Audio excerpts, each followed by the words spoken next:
Hello everyone and welcome. We're here in Yeshivat Chut Shel Chesed under the guidance of Rabbi Shalom Arush, and today we start a brand new story, Rabbi Nachman's 11th story, titled The Exchanged Children. Sounds a little scary, right?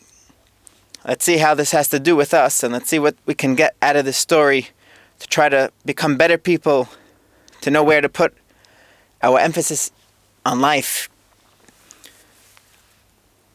Just to give a little background, first of all, this story in Hebrew is called Ben Melech u Ben Shivcha Shenitchalfu, the son of the king, the prince, and the son of the slave woman, of the servant, that got swapped, that got switched. Sometimes we feel in life that we are not anything special. We feel like we're maybe doing the wrong things. That's just the words of the Yetzer Hara saying that, no, you're not a prince. You're not the son of Hashem. You're not a piece of the divine. You're not worth Hashem's love, heaven forbid. That's all the Yetzer Hara, the evil inclination, telling us that we're worth nothing. And it's not true at all. This story actually takes place, Rabbi Nachman tells the story on a Saturday night, after spending Shabbat with Rabbi Nachman, Rabbi Natan, and Rabbi Naftali would go over to him and they would speak current events.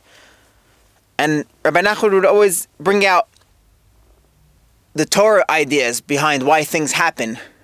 And sometimes it would become a Torah discourse and sometimes it would become a story. And this Saturday night, when they came to speak to him, before saying goodbye, Rabbi Nachman said, just go home already. And they felt bad. They said, how could it be? We're going to go without talking, without getting some advice, without getting some Torah, without getting something for the way home to know what to live with the next few till we meet again. And they went to speak to the local rabbi, who was also a disciple of Rabbi Nachman, Rabbi Aaron. They were speaking to him for a while, and all of a sudden, Rabbi Nachman said, call back Natan and Naftali. And they went back to him, and they started to speak about current events, and they were actually speaking about Napoleon, how his current battles and how surprising it was that he was actually winning so many wars. They said this interesting thing. They said he was born to a simple slave and had then become emperor. Rabbi Nachman said, who knows what sort of soul he has? It is possible that it was exchanged. There's a chamber of exchanges. And that's where what we started to speak about, where a person feels like he's not worth it, or he's not deserving, or, for example, you feel like your desires and your bad habits are out of control. That just means that you're more important to Hashem and you're more special, and Hashem loves you more. Why? Because He knows that you're capable of doing more, and He knows that you're in a situation right now that you can go and reach dizzying heights. A person says, "No, I'm not a big rabbi. I didn't come from anything special." They used to say that about Rabbi Nachman himself. They say, oh, you only became a big rabbi because you were a grandson of the Baal Shem Tov, because you were born with such a special and holy soul. And he got angry at those type of people that said that that's only why he's special. He says, what do you think? It was easy for me? I worked hard. I had hard tests.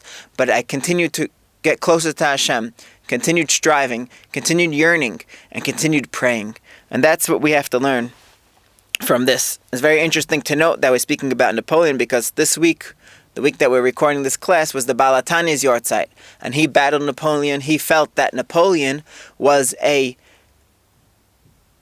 very dangerous thing for the spiritual state of the Jews, because yes, he might have been opening more opportunity for business and for growth in different areas and trading and making the world one big nice place, but he felt like that would make assimilation and it would be hard for the soul of the Jewish people. And the Baal HaTanya battled him spiritually. We know that Rabbi Nachman also had some sort of encounter with him in Eretz Yisrael. They said that there was some sort of race, so to speak, in the spiritual realms. Who's going to get there first, Rabbi Nachman or Napoleon? So things that happen in the world, like we said, that Rabbi Nachman would speak about the current events and he would turn it into a Torah discourse, into a story. So nothing that happens is simple. We might not always know, but we need to be in tune and say, how can I get closer to Hashem through what's going on in my life personally, through what's going around in the world? What is the message for me? What is the message for us? And that's where we have to get a proper mentor to help us and to show us how to navigate our life. So once upon a time, there was a king who had a slave woman to serve the queen in the palace. She would cook and whatever, but she would also have this certain access to the king. So she was some sort of high status. The time came when the queen gave birth. This slave woman also gave birth at the same time. The midwife exchanged the babies to see what would happen and how the situation would develop. She exchanged the infants by placing the king's son next to the slave and the slave's son next to the queen. The two boys grew. The one who was assumed to be the king's son was given greater and greater status until he continued to advance, becoming highly talented. The one who was assumed to be the slave's son, but was the king's true son, grew up in the slave's house. The two of them studied together in the same school. The king's true son was called the slave's son. Nevertheless, by nature he was drawn to the ways of royalty, even though he was raised in the slave's house. Also, the slave's son was known as the king's son. He was drawn by his nature to different ways, not to the ways of royalty. However, since he was growing up in the king's palace, he was raised in the royal manner and learned to behave accordingly. Having a weak character, the midwife told someone the secret of how the boys were exchanged. One friend has another, and in an unusual matter, the secret was passed from one person to another until everyone was speaking about how the king's son had been exchanged. Of course, people did not speak about it openly since they did not want the king to hear about it. They did not want the king to know about it since the king could not do anything. There was no remedy. He could not believe the rumor since it might have been false, and he could not exchange the boys again. They're already big, right? Therefore, the report could not be revealed to the king. Still, the people spoke about it among themselves. Then one day, someone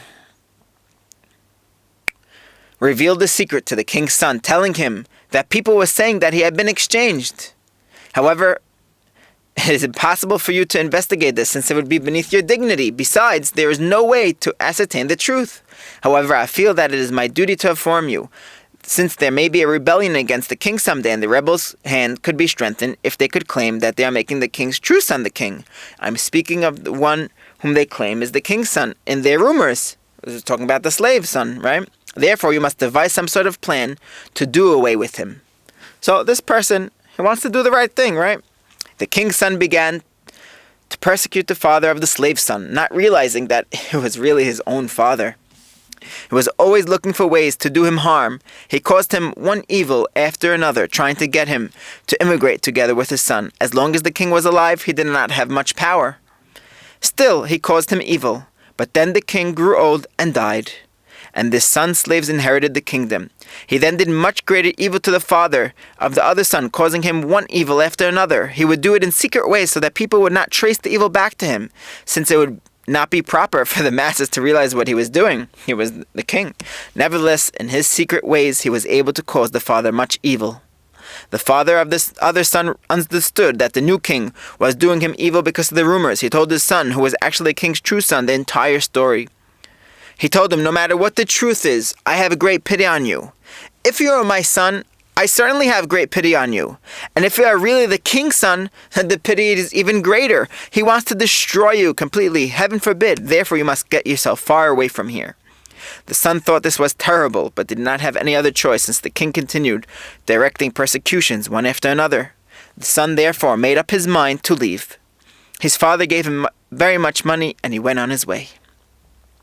The king's true son was extremely upset of having been exiled from his land for no reason. He thought about his situation and tried to understand why he was being exiled. If I'm really the king's son, I do not deserve this to be happening to me. And if I am not the true king's son, I also don't deserve this. What have I done wrong?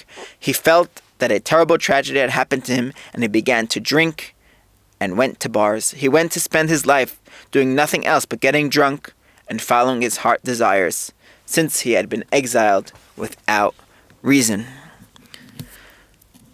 2 more lines.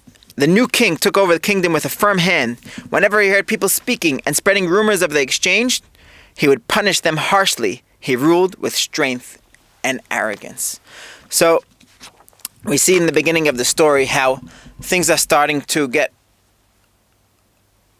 a little hard for the prince, the king's son.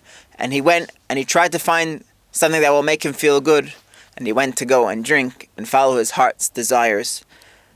Another idea Rabbi Nachman teaches us is that we have a soul and we have a body. Our soul is the prince. Our body is the slave.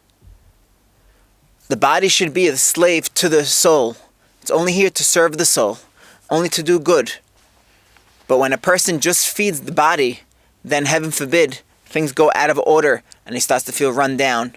So, unfortunately, we're going to see that he's going to start turning to drinking and things like that and doing whatever he wants. But we have to realize that that's not what Hashem wants from us. Yes, there's a process and he went through a very hard thing. But let's see what Rabbi Nachman is going to teach us in the coming up few classes of what the proper way is to battle this trauma, so to speak. May Hashem help us to know when we're feeling that exchanged feeling of saying, you're worthless, you're worth nothing. Say, no, I believe that Hashem loves me, and I am his child, and I'm a son of a king, and I'm a prince, I'm a princess, and I'm not an exchanged child. I know who I really am. Let's not get confused from what the world has to sell us, from what our evil inclination has to sell us, and let's go and get closer to Hashem through prayer and through Emuna and through listening to Rabbi Nachman's stories, and hope to continue this story and to finish all of Rabbi Nachman's stories together. Thank you for joining us. Have a great one.